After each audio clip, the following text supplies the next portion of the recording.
요나서 제1장. 주님께서 아미떼의 아들 요나에게 말씀하셨다. 너는 어서 저 큰 성읍 니누에로 가서 그 성읍에 대고 외쳐라. 그들의 죄악인 내 앞에까지 이르렀다. 그러나 요나는 주님의 낯을 피하여 스페인으로 도망가려고 길을 떠나 요빠로 내려갔다. 마침 스페인으로 떠나는 배를 만나 뱃값을 내고 사람들과 함께 그 배를 탔다. 주님의 낯을 피하여 스페인으로 갈 셈이었다. 주님께서 바다 위로 큰 바람을 보내시니 바다에 태풍이 일어나서 배가 거의 부서지게 되었다. 뱃사람들은 두려움에 사로잡혀 저마다 저희 신들에게 부르짖고 저희들이 탄 배를 가볍게 하려고 배 안에 실은 짐을 바다에 내던졌다. 요나는 벌써부터 배 밑창으로 내려가 누워서 깊이 잠들어 있었다. 마침 선장이 그에게 와서 그를 보고 소리를 쳤다. 당신은 무엇을 하고 있소? 잠을 자고 있다니. 일어나서 당신의 신에게 부르짖으시오. 행여라도 그 신이 우리를 생각해 준다면 우리가 죽지 않을 수도 있지 않소. 뱃사람들이 서로 말하였다. 우리가 어서 제비를 뽑아서 누구 때문에 이런 재앙이 우리에게 내리는지 알아봅시다. 그들이 제비를 뽑으니 그 제비가 요나에게 떨어졌다. 그들이 요나에게 물었다. 우리에게 말하시오. 누구 때문에 이런 재앙이 우리에게 내렸소? 당신은 무엇을 하는 사람이며 어디서 오는 길이오? 어느 나라 사람이오? 어떤 백성이오? 그가 그들에게 대답하였다. 나는 히브리 사람이오. 하늘에 계신 주 하나님, 바다와 육지를 지으신 그분을 섬기는 사람이오. 요나가 그들에게 자기가 주님의 낯을 피하여 달아나고 있다고 말하니 사람들이 그 사실을 알고 겁에 질려서 그에게 소리쳤다. 어쩌자고 당신은 이런 일을 하였소? 바다의 파도가 점점 더 거세게 일어나니 사람들이 또 그에게 물었다. 우리가 당신을 어떻게 해야 우리 앞에 저 바다가 잔잔해지겠소? 그가 그들에게 대답하였다. 나를 들어서 바다에 던지시오. 그러면 당신들 앞에 저 바다가 잔잔해질 것이오. 바로 나 때문에 이 태풍이 당신들에게 닥쳤다는 것을 나도 알고 있소. 뱃사람들은 육지로 되돌아가려고 노를 저었지만 바다의 파도가 점점 더 거세게 일어났으므로 헛일이었다. 그들은 주님을 부르며 아뢰었다. 주님, 빕니다. 우리가 이 사람을 죽인다고 해서 우리를 죽이지 말아 주십시오. 주님께서는 뜻하시는 대로 하시는 분이시니 우리에게 살인죄를 지우지 말아 주십시오. 그들은 요나를 들어서 바다에 던졌다. 폭풍이 일던 바다가 잔잔해졌다. 사람들은 주님을 매우 두려워하게 되었으며 주님께 희생제물을 바치고서 주님을 섬기기로 약속하였다. 주님께서는 큰 물고기 한 마리를 마련하여 두셨다가 요나를 삼키게 하셨다. 요나는 사흘 밤낮을 그 물고기 뱃속에서 지냈다. 요나서 제2장. 요나가 물고기 뱃속에서 주 하나님께 기도드리며 아뢰었다. 내가 고통스러울 때 주님께 불러 아뢰었더니 주님께서 내게 응답하셨습니다. 내가 수월 한가운데서 살려달라고 외쳤더니 주님께서 나의 호소를 들어주셨습니다. 주님께서 나를 바다 한가운데 깊음 속으로 던지셨으므로 큰 물결이 나를 에워싸고 주님의 파도와 큰 물결이 내 위에 넘쳤습니다. 내가 주님께 아뢰기를 주님의 눈앞에서 쫓겨났어도 내가 반드시 주님 계신 성전을 다시 바라보겠습니다 하였습니다. 물이 나를 두르기를 영혼까지 하였으며 깊음이 나를 에워쌌고 바다풀이 내 머리를 휘감았습니다. 나는 땅속 맷뿌리까지 내려갔습니다. 땅이 빗장을 질러 나를 영영 가두어 놓으려 했습니다만 주 나의 하나님, 주님께서 그 구덩이 속에서 내 생명을 건져주셨습니다.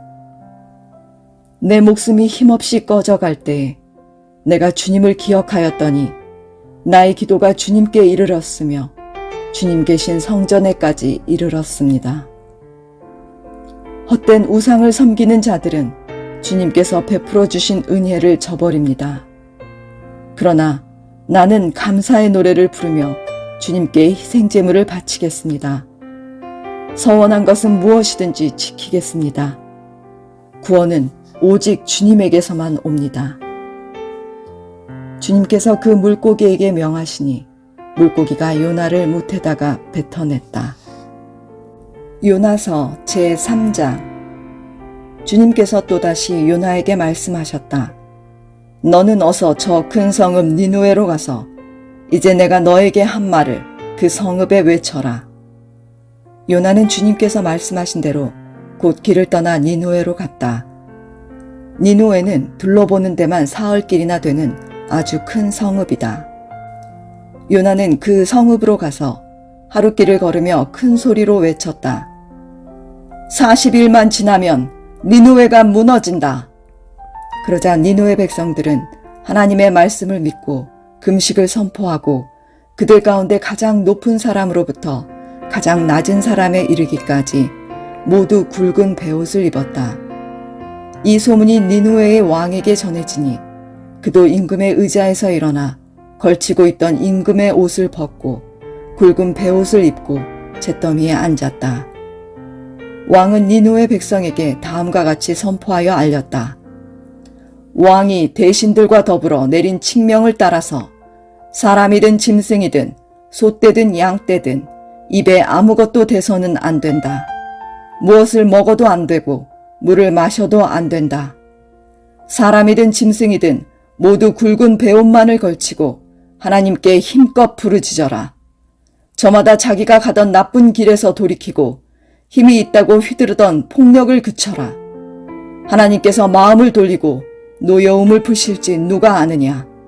그러면 우리가 멸망하지 않을 수도 있다. 하나님께서 그들이 뉘우치는 것, 곧 그들이 저마다 자기가 가던 나쁜 길에서 돌이키는 것을 보시고 뜻을 돌이켜 그들에게 내리시겠다고 말씀하신 재앙을 내리지 않으셨다. 요나서 제4장. 요나는 이 일이 매우 못마땅하여 화가 났다. 그는 주님께 기도하며 아뢰었다. 주님, 내가 고국에 있을 때 이렇게 될 것이라고 이미 말씀드리지 않았습니까? 내가 서둘러 스페인으로 달아났던 것도 바로 이것 때문입니다. 하나님은 은혜로우시며 자비로우시며 좀처럼 노하지 않으시며 사랑이 한없는 분이셔서 내리시려던 재앙마저 거두실 것임을 내가 알고 있었기 때문입니다. 주님, 이제는 제발 내 목숨을 나에게서 거두어 주십시오. 이렇게 사느니 차라리 죽는 것이 낫겠습니다. 주님께서는 네가 화를 내는 것이 옳으냐 하고 책망하셨다. 요나는 그 성읍에서 빠져나와 그 성읍 동쪽으로 가서 머물렀다. 그는 거기에다 초막을 짓고 그 그늘 아래에 앉았다. 그 성읍이 어찌 되는가를 볼 셈이었다. 주 하나님이 방넝쿨을 마련하셨다. 주님께서는 그것이 자라올라 요나의 머리 위에 그늘이 지게 하여 그를 편안하게 해주셨다. 방넝쿨 때문에 요나는 기분이 무척 좋았다. 그러나 다음 날 동이틀 무렵 하나님이 벌레를 한 마리 마련하셨는데 그것이 방넝쿨을 쏠아버리니 그 식물이 시들고 말았다. 해가 뜨자 하나님이 찌는 듯이 뜨거운 동풍을 마련하셨다. 햇볕이 요나의 머리 위로 내리쬐니 그는 기력을 잃고 죽기를 자청하면서 말하였다. 이렇게 사느니 차라리 죽는 것이 더 낫겠습니다. 하나님이 요나에게 말씀하셨다.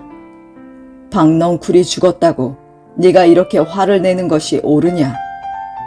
요나가 대답하였다. 옳다뿐이겠습니까? 저는 화가 나서 죽겠습니다. 주님께서 말씀하셨다.